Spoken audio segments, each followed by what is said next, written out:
Hello बच्चों, देखिए जो आज का हमारा टॉपिक रहेगा ये हमारी 11th क्लास की फिजिक्स की जो यूनिट 7th यूनिट है, हमने जो स्टार्ट कर रखी है प्रॉपर्टीज ऑफ बल्क मैटर। ठीक है, उसमें ये टॉपिक रहेगा आपका stress strain curve for metallic wire. ठीक है, हमने स्ट्रेस को भी पढ़ लिया और स्ट्रेन को भी पढ़ लिया, तो हमने अब स्ट्रेस और स्ट्रेन के बीच में एक आपका क्या हमने बनाना है, कर्व हमने बनानी है। ठीक है, और वो कर्व किसके लिए हमने स्टडी करनी है, मेटेलिक वायर के लिए। ठीक है, कोई भी मेटेलिक वायर है उसके लिए। अब देखो इसमें क्या बताया है, द स्ट्रेस स्ट्रेन कर्व वारी फ्रॉम मटेरियल टू मटेरियल। जो स्ट्रेस और स्ट्रेन जो हमारी कर्व बनेंगे ना, वो हर मटेरियल के लिए क्या है आपकी अलग अलग बनती है। ठीक है, मटेरियल टू मटेरियल क्या है वो वेरी करती है। The curve help us to understand how a given material deform with increasing load। तो ये जो कर्व है ना हमारी स्ट्रेस और स्ट्रेन की कर्व है, तो किसी भी मटेरियल की स्ट्रेस और स्ट्रेन की अगर हम कर्व को देख लेंगे तो वो हमें किस में हेल्प करेगी, वो हमें मटेरियल के बारे में समझने में हेल्प करेगी। ठीक है, कि आपका मटेरियल ब्रिटल है, ठीक है, या डक्टाइल प्रॉपर्टी रखता है आपका मटेरियल। ठीक है, और डीफॉर्म यानी उसके डीफॉर्मिंग फोर्स लगाने से या लोड वगैरह को इंक्रीज करने से किस प्रकार से उसके अंदर चेंजेज आते, बदलाव आते हैं। ठीक है, मटेरियल के अंदर। तो ये सारा कुछ मटेरियल की जो स्टडी है वो हम इस कर्व से मटेरियल को बता सकते हैं। ठीक है, कि उसमें स्ट्रेस के साथ स्ट्रेन कैसे इंक्रीज है, डिक्रीज होता है, कैसे मटेरियल आपका डिफॉर्म्ड होता है जब आप लोड को इंक्रीज कर देते हो, बढ़ा देते हो। ठीक है, तो ये कर्व है जो आपकी, ये देखो इस प्रकार से हमने इसको समझना है। ठीक है, ये आपकी क्या है, ये आपकी स्ट्रेस स्ट्रेन कर्व है। तो बच्चों ये देखो इस साइड में आपका क्या है, ये स्ट्रेस है, इधर हमने क्या दिखा दिया, स्ट्रेन दिखा दिया। ठीक है, इधर आपका स्ट्रेन इंक्रीज करेगा, इधर आपका स्ट्रेस करेगा। अब देखो क्या है, सबसे पहले देखो इसको साथ साथ लेकर हम इस चीज़ को भी चलेंगे। जैसे ये आपकी कोई मेटेलिक क्या है, वायर है, और ये हम नीचे क्या है, इसको ये लोड यहाँ बांध रखे हैं। ठीक है, लोड या वेट आपको हो इस वायर के, ऐसे बांध दिया हमने। अब क्या है, जिस प्रकार से आप लोड को इनक्रीज, जैसे जैसे लोड इंक्रीज करोगे, तो लोड का मतलब यहाँ स्ट्रेस से है बच्चों। क्या मतलब है, स्ट्रेस। उक्स में भी तो बताया है। ठीक है, उक्स की जो ओल्ड डेफिनेशन थी वो लोड के अकॉर्डिंग बताई थी उक्स ने, लेकिन उसकी क्या है, स्ट्रेस डायरेक्टली प्रोपोर्शनल स्ट्रेन। तो ये जो लोड एक प्रकार से स्ट्रेस का काम कर रहा है। ठीक है, तो ये लोड बढ़ेगा यानी स्ट्रेस बढ़ेगा, तो इसके अंदर क्या आएगा, स्ट्रेन आएगा वायर के अंदर। ठीक है, तो क्या है, जैसे जैसे हम स्ट्रेस को इंक्रीज करेंगे तो आपका स्ट्रेन होगा। तो देखो जो ओ से ए है, इस कर्व के अंदर जो पार्ट आपका ओ टू ए, ये बनेगा सबसे पहले ओ टू ए। क्लियर हुआ, जो ओ टू ए है, ये कर्व का ये पार्ट है ओ से ए, इसको बच्चों प्रोपोर्शनल लिमिट कहा गया है। ओ से ए पार्ट है, इसको क्या कहा गया है, प्रोपोर्शनल लिमिट। ठीक है, प्रोपोर्शनल लिमिट में क्या है, जैसे हुक्स में आपकी प्रोपोर्शनलिटी रहती है ना, उसमें हुक्सला में आपने बताया था कि स्ट्रेस किसके डायरेक्टली प्रोपोर्शनल आपका स्ट्रेन के, ये बात हमने बताई थी। तो इसमें यही तो है, देखो जैसे आपका स्ट्रेस इंक्रीज कर रहा है तो साथ में क्या है, स्ट्रेन भी तो इंक्रीज कर रहा है। ये बिल्कुल स्ट्रेट बनती है। ठीक है, ओ से क्या आपकी ये स्ट्रेट आपकी लाइन बनेगी बिल्कुल, और ये आपकी प्रोपोर्शनल लिमिट है, यानी ये ओ से ए है, ये हुक्स लॉ को ओबे करती है। कर्व का ये पार्ट किसको ओबे करता है बच्चों, हुक्स लॉ को। यानी आप स्ट्रेस बढ़ाते जाओगे उसके कॉरस्पॉन्डिंग वैसे ही आपका स्ट्रेन बढ़ेगा। ठीक हो गया, क्लियर हो गया आपको ये पार्ट। इसके बाद आपका क्या आएगा, इसके बाद देखो आगे देखो बच्चों, अब इसमें देखो, अब हम चले बी से सी रीजन, बी से सी। ठीक है ना, सॉरी ए से बी, कौन से रीजन में गए, ए से बी। ए से बी का जो आपका रीजन है बच्चों, इसमें आपका क्या है, इसमें मान लिया ये लोड है, जो स्ट्रेस है उसको हमने हटा दिया, ठीक है, ये लोड है यानी स्ट्रेस हटा दिया वायर से, तो वायर क्या है अपनी ओरिजिनल पोजीशन में आ जाएगी, दोबारा से उसी में आ जाएगी ना। जैसे आप स्ट्रेस को हटाओगे तो ये आपका क्या है, वापिस उसी पोजीशन में आपकी वायर आ जाएगी, ठीक है। क्लियर हुआ ये आपका। तो इसमें आपका ये पाथ है रिट्रेस हो जाएगा, यानी बी से वापिस ऊपर, ऐसे बताएं हम, बी से ऊपर। कहने का ये मतलब है कि जब आप देखो यहाँ तो प्रोपोर्शनल लिमिट है, हुक्स लॉ को ओबे करता है, लेकिन जैसे आगे आप स्ट्रेस बढ़ाओगे ना, ठीक है, तो उतना ज़्यादा आपका स्ट्रेन नहीं बढ़ेगा, ठीक है। स्ट्रेस को आप करोगे इंक्रीज है तो बहुत ज़्यादा आपका क्या है उसके कोरस्पोंडिंग, यानी हुक्स लॉ ओबे नहीं होगा। ए से बी में आपका हुक्स लॉ ओबे नहीं होगा कि आप भाई स्ट्रेस बढ़ाओगे उसी के अकॉर्डिंग आपका स्ट्रेन बढ़ेगा, ऐसा नहीं होगा, ठीक है। अब ए से बी पर जब पहुंच जाएंगे, यहाँ पर ए से बी जो ये है, फिर आप स्ट्रेस को हटा दोगे यानी अनलोड कर दोगे इसको, मान लिया, तो वायर अपने ओरिजिनल वापस उसी में आ जाएगी, ठीक है, ओरिजिनल उसमें आ जाएगी।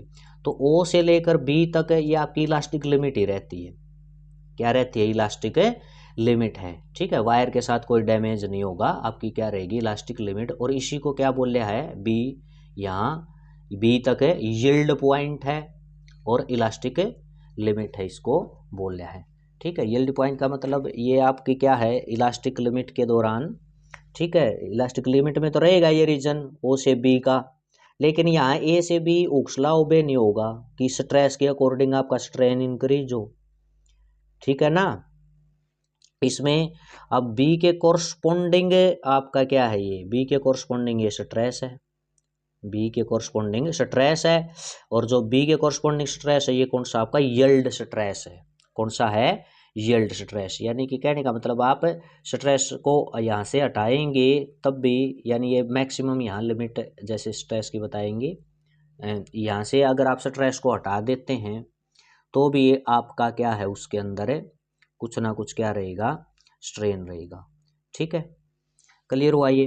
अब चलते हैं बी से सी, बी से जो आपका सी रीजन, और एक देखो ओ से बी, ओ से बी का ये रीजन रहेगा इलास्टिक रीजन, क्या रहेगा बच्चों, इलास्टिक रीजन रहेगा ओ से बी का। क्यों रहेगा इलास्टिक रीजन, क्योंकि यहाँ पर आपका क्या है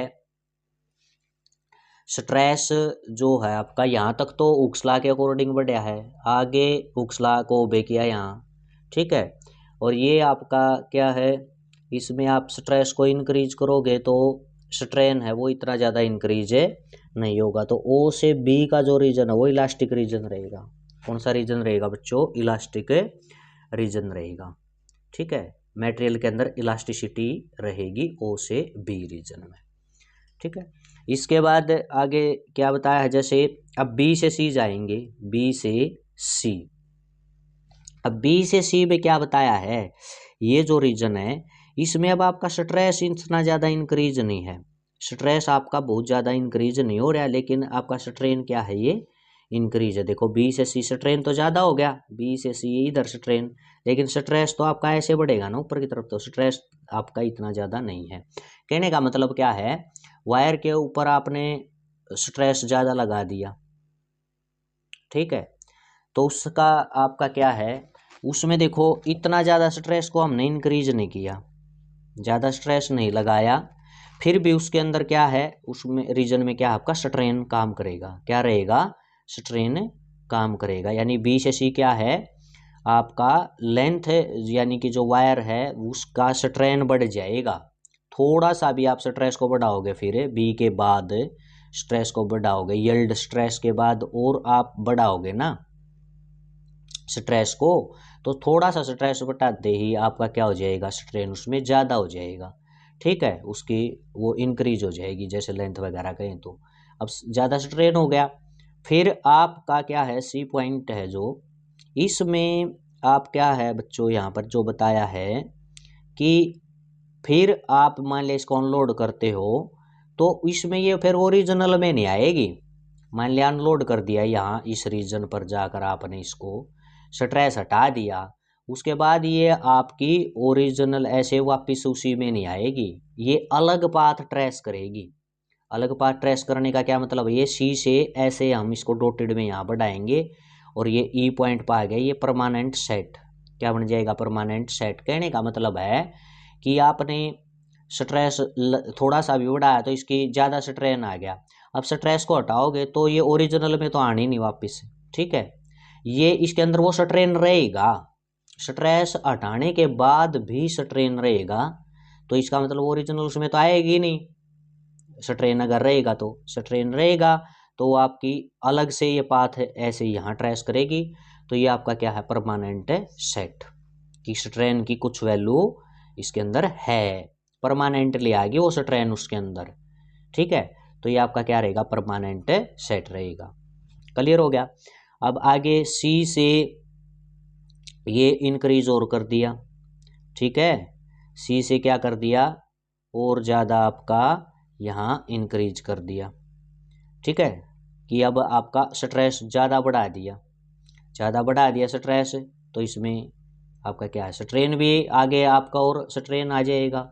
तो ये मान लिया डी तक बढ़ा दिया, सी से डी इतना स्ट्रेस बढ़ा दिया, ये अल्टीमेट टेंसिल स्ट्रेस अल्टीमेट है कि भाई इससे ज़्यादा तो हम और नहीं बढ़ाएंगे, ये मैक्सिमम वैल्यू कह सकते हैं हम, हमने मैक्सिमम वैल्यू कर दी अल्टीमेट स्ट्रेस, कहने का ये मतलब है। ये देखो इसकी सीध में ये आ गया सिग्मा ए से अल्टीमेट, ये आपका बता दिया अल्टीमेट स्ट्रेस है। अब सी से डी है आपका, इसमें आपने मैक्सिमम स्ट्रेट बढ़ाया और स्ट्रेन भी बढ़ लिया मैक्सिमम जितना उसमें बढ़ना था, तो ये अल्टीमेट स्ट्रेस है यहाँ पर, ये सी से डी आपका क्या है, ये रीजन आपका, ठीक है। अब इसमें क्या हुआ, और ज़्यादा अगर आप स्ट्रेस बढ़ाओगे डी के बाद, और ज़्यादा आप स्ट्रेस बढ़ाओगे तो डी से ई आपका कौन सा है, ब्रेकिंग पॉइंट, ई आपका कौन सा, फिर आप स्ट्रेस बढ़ाते रहो, स्ट्रेस बढ़ जाएगा, फिर उसके बाद और स्ट्रेन नहीं बढ़ेगा, उसमें क्या हो जाएगा, वो और ज़्यादा स्ट्रेस कर दोगे तो आपका ई पर वापस क्या है, आपका ब्रेकिंग पॉइंट आ जाएगा। डी से ई आपका ब्रेकिंग रीजन है, ये डी से ई का कौन सा रीजन है, ब्रेकिंग, यानी वो टूट जाएगी वायर आपकी, ठीक है। तो ये बच्चों आपकी जो है ये आपकी स्ट्रेस स्ट्रेन कर्व है इस प्रकार से, ठीक है। अब इसमें जो बी ई देखो, ओ से बी तो आपका क्या कौन सा रीजन था, अपना इलास्टिक रीजन था, लेकिन बी के बाद बी से लेकर और ये यहाँ ई ब्रेकिंग पॉइंट तक आप अपना रीजन है प्लास्टिक रीजन। प्लास्टिक रीजन का मतलब है ये बॉडी अपनी ओरिजिनल वापस से नहीं आएगी उसमें शेप में, ठीक है। क्लियर हुआ ये आपको, ये है आपका स्ट्रेस स्ट्रेन कर्व, इस प्रकार से ये थी आपकी। अब ये सारा कुछ ये आपका लिख रखा है, एक एक जो पॉइंट मैंने ये जो बताया ये चीज़ें अब लिख रखी हैं, ठीक है। तो इनको अब देखो जल्दी जल्दी एक बार को पढ़ लेते हैं। क्या कहा देखो, फर्स्ट देखो बच्चों, और ज़्यादा आपको क्लियर होंगी ये चीज़ें। फर्स्ट में क्या कहा है, the initial part O A, initial part है O A of a graph is straight line indicate that straight is proportional to the strain up to the point A तक ये proportionality रहेगा। उक्सला क्या होगा, यहाँ OB होगा, and the point A is called the proportional limit, ये बता दिए थे ना, पॉइंट ए तक या क्या आपके प्रोपोर्शनल लिमिट रहेगी, ठीक है। In this region the wire behave as an elastic body, कैसी बॉडी का रहेगा, इलास्टिक बॉडी ये मानी जाएगी ओ से, ये बताया ना, ठीक है। इसके बाद आगे चलते हैं, सेकंड पॉइंट को देखो। अब आफ्टर द पॉइंट ए के बाद बच्चों क्या बताया है, after point A the stress is not proportional to strain, मैंने बताया ना ए से भी आपका स्ट्रेस और स्ट्रेन प्रोपोर्शनल नहीं रहेंगे। However the wire will return to its original dimension when load is removed, ठीक है। ए से बी का वो रीजन है भाई, ए से बी का कि आप लोड को हटा भी दोगे ना स्ट्रेस को, तो ये वापस क्या है, अपनी ओरिजिनल पोजीशन में आ जाएगा लोड हटाने के बाद भी, ठीक है ना। जो ये ए बी कर्व बनी है आपकी, पता चला। अब क्या है, the portion O B of the graph is called elastic region, O से भी मैंने बताया था आपका कौन सा रीजन है, ये इलास्टिक रीजन है। And the point B is called elastic limit, B आपकी स्ट्रेस की यानी इलास्टिक लिमिट है, स्ट्रेस मैक्सिमम स्ट्रेस है यहाँ पर, ठीक है। और yield point and corresponding stress is called yield strength, और इसके कॉरस्पॉन्डिंग जो स्ट्रेस रहेगा वो आपका यील्ड स्ट्रेस रहेगा। क्लियर हो गया यहाँ पर, ठीक है। इसके बाद आपका थर्ड में इसमें देख लेते हैं क्या कहा इसमें, ये जो आ गया बच्चों आपका, इसमें कहा beyond the point B the strain increase more rapidly, B के बाद स्ट्रेन आपका ज़्यादा रहेगा, स्ट्रेस की बजाय ज़्यादा आपका स्ट्रेन रहेगा। इफ़ द ये क्या है, load is removed at point C the wire does not come back into the original level, ठीक है, ओरिजिनल के ऊपर है नहीं आएगा। मैंने बताया ना स्ट्रेस इतना नहीं बढ़ेगा लेकिन स्ट्रेस बढ़ जाएगा, स्ट्रेन बढ़ जाएगा, और जब हटाओगे ना इसको स्ट्रेस को तो ये वापस अपने ओरिजिनल इस पाथ को ट्रेस नहीं करेगा बल्कि अलग से ये पाथ आपका डॉटेड पाथ बनेगा, ठीक है। यही बात इसमें बता रखी है, देखो यहाँ देखो ध्यान से आप,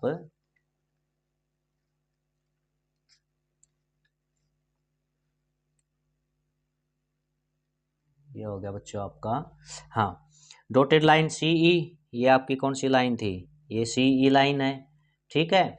ये आपके क्या करेगी, even on reducing the stress, zero stress को बिल्कुल हटा दिया, a residual strain equal to O E, उसमें कुछ ना कुछ आपका क्या बचेगा बच्चों, स्ट्रेन बचेगा। यहाँ सी पॉइंट पर आकर आपने स्ट्रेस को बिल्कुल भी हटा दिया ना तो ओ ई उसमें क्या रहेगा आपका, कुछ ना कुछ स्ट्रेन यहाँ रहेगा, ठीक है। यही बात बता रखी है। O is left in the wire the material is said to have acquired permanent set, ये आपका क्या हो जाएगा इधर परमानेंट सेट।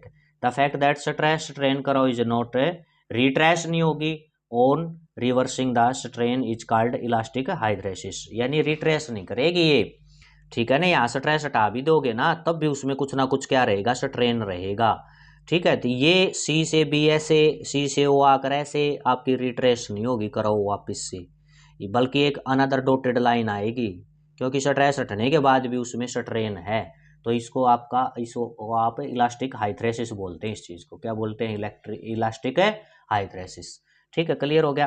फोर्थ में देख लेते हैं अब इसमें क्या बताया है, यहाँ पर देखो फोर्थ जो आपका पॉइंट है इसके अंदर बताया था point D is on the graph is ultimate tensile, ठीक है, strength of material beyond the point additional strain is produce, even stress is reduce and break point occur at E, ठीक है। यही बात बताइए कि सी से अब और ज़्यादा आप लगा रहे हो, बहुत ज़्यादा स्ट्रेस आपने लगा दिया और डी तक अल्टीमेट स्ट्रेस हो जाएगा, मैक्सिमम पहुंच जाएगा, जितना इसकी स्ट्रेंथ है वहाँ तक, टेंसिल स्ट्रेंथ तक ये मैक्सिमम पहुंच जाएगा। इसके बाद तो आपका स्ट्रेन बढ़ता ही रहेगा, ठीक है, चाहे स्ट्रेस को बढ़ाना मत, अल्टीमेट स्ट्रेस के बाद और मत बढ़ाना स्ट्रेस को, उसके बाद भी स्ट्रेन आपका बढ़ता रहेगा, और ठीक है। और फिर क्या हो जाएगा, पूरा स्ट्रेन बढ़ने के बाद आपका क्या हो जाएगा, ब्रेक हो जाएगी, वो वायर क्या हो जाएगी अपने आप ब्रेक पॉइंट पहुंच जाएगा, उसका ब्रेक डाउन हो जाएगी, ठीक है। क्लियर हुआ आपको। तो ये आपका इसके करव के बारे में स्ट्रेन स्ट्रेन जो है आपकी करव है स्ट्रेस स्ट्रेन वाली, इसका बता रखा है, ठीक है। इसमें कुछ आगे और भी बताई चीजें, if D and D point are close, अगर आपके डी आपका क्या था, अल्टीमेट स्ट्रेस था, ई ब्रेकिंग था, ये आपके क्लोज होते तो material said to be brittle, देखो ये समझो इस चीज को भी, अगर ये डी और पॉइंट देखो ये तो थोड़ा मैंने यहाँ दूर दिखाया, डी ई पॉइंट ये मैं यहाँ दिखा दूँ इसके क्लोज, तो यही मतलब हो गया ना कि भाई आपका जल्दी वो मटेरियल ब्रेक डाउन हो जाएगा, ब्रिटल है वो, जल्दी टूट जाएगा, ठीक है। If they are apart the material said to be ductile, तो अगर ये डी और ई की क्या है, इनका गैप ये ज़्यादा है तो मटेरियल क्या होंगे आपके, डक्टाइल होंगे, डक्टाइल यानी तन्यशील, ज़्यादा उनको खींचा जा सकता है फिर तो। क्लियर हुई है चीज़ें, ठीक है। इसमें अब आगे देख लेते हैं, इसमें क्या बताया है, अब डक्टाइल मटेरियल कौन से बताए हैं बच्चों, यहाँ पर डक्टाइल मटेरियल बताएं, दीज है लार्ज प्लास्टिक रेंज, जो हमने पीछे बताया ना प्लास्टिक रेंज है जिनकी लार्ज हो, ठीक है, वो आपके जैसे कॉपर सिल्वर आयरन ये हो गए। और ब्रिटल मटेरियल कौन से हैं, ये तो डक्टाइल हो गए, ब्रिटल कौन से हैं, दी जाए स्मॉल प्लास्टिक रेंज, अभी जैसे मैंने बताया था ये जो रेंज है ना प्लास्टिक, और बी से लेकर ई, अगर ये आपकी कम थोड़ी करो बनी है, ये ई पॉइंट ये नज़दीक है इस पी के और पी यहाँ इसके सी के नज़दीक है, तो कहने का मतलब ये बी ये छोटी आपकी कम करो इस प्रकार से बनेगी, तो ये आपके कौन से होंगे, ये ब्रिटल होंगे टूटने वाले, और ये प्लास्टिक रेंज अगर आपकी ज़्यादा है, क्या है, दीज है स्मॉल प्लास्टिक रेंज, ब्रिटल की स्मॉल होती है, डक्टाइल की ये प्लास्टिक रेंज क्या होती है, ज़्यादा होती है। ठीक है, इसमें अब आते हैं आपके, देखो और इम्पोर्टेंट यहाँ चीज़ें आएंगी आपकी कुछ, ये आते हैं बच्चों इलास्टोमर्स। क्या आ गया यहाँ पर, इलास्टोमर्स। ये क्या होते हैं, the material which can be stressed to large value of strain. क्या है इलास्टोमर में, इसमें आपका क्या है, बहुत ज़्यादा स्ट्रेसनेस आ जाती है, स्ट्रेन बहुत ज़्यादा आ जाता है, इनको इलास्टोमर कहते हैं ऐसे मटेरियल को। जब उनको स्ट्रेच किया जाता है तो उनमें स्ट्रेन खींचा जाता है तो ज़्यादा स्ट्रेन आ जाता है। ये ओबे भी नहीं करते उक्सला को, और these not well defined plastic region, ना इनके कोई प्लास्टिक रीजन का मतलब फिक्स भाई, but it's elastic region very large, लेकिन इनका इलास्टिक रीजन है बहुत लार्ज होता है। ठीक है, मतलब बहुत ज़्यादा इनको क्या है, बहुत ज़्यादा भी आप खींचोगे तो ये उस चीज़ का क्या है, अपोज करेंगे, यानी इलास्टिक रीजन इनका क्या है, ज़्यादा है। ठीक है, और ये हुक्सला को बे नहीं करते, जैसे रबड़ है। ठीक है, क्या है, रबड़ है, टिश्यू ऑफ आरटा, यानी आर्ट के अंदर होता है आर्टा, ये टिश्यूज है, ये बहुत ज़्यादा क्या है, ये इलास्टोमर की कैटेगरी में आता है। ठीक है, और इसका यंग्स मॉडुलस क्या है, वेरी लेस है। ठीक है, क्लियर हुआ। यानी कि देखो जैसे ये कर्व बना दी आपकी इलास्टोमर की, ये कर्व होती है आपकी, फिर स्ट्रेस और स्ट्रेन की ऐसे बनती है ये कर्व। यानी इसमें देखो 0.5 यहाँ स्ट्रेन लिया, एक यहाँ पर लिया, इसका 0.5 स्ट्रेस लिया, यहाँ 1 लिया। अब ये देखो ना आप, यानी स्ट्रेस तो 0.5 से भी कम है, लेकिन स्ट्रेन इसमें देखो कितना ज़्यादा 0.5 तक पहुँच गया स्टार्टिंग में। ये कर्व तो यही बता रही है ना कि ये आपका देखो यहाँ पर देखोगे तो ये तो 0.5 स्ट्रेन पहुँच गया, लेकिन स्ट्रेस 0.5 से भी कम है, तो हुक्सला को तो बे करते ही नहीं है। ठीक है, और इनका यंग्स मॉडुलस क्या है, बिल्कुल है, कम होता है इलास्टोमर्स का। ठीक है, वो ये चीज़ें क्लियर आपको। तो ये आपका क्या है बच्चों, हाँ इलास्टोमर का ये बताया ना कि इसमें क्या भाई, इसका प्लास्टिक रीजन नहीं, लेकिन इलास्टिक रीजन वेरी लार्ज होता है इनका। इलास्टिक रीजन क्या है, वेरी लार्ज, यानी कि ये वाला इलास्टिक रीजन बहुत है इनका लार्ज होता है, और प्लास्टिक रीजन डिफाइंड है नहीं होता। कहने का मतलब है तो इनमें स्ट्रेस के साथ साथ बहुत ज़्यादा स्ट्रेन आपका आ जाता है इनके अंदर।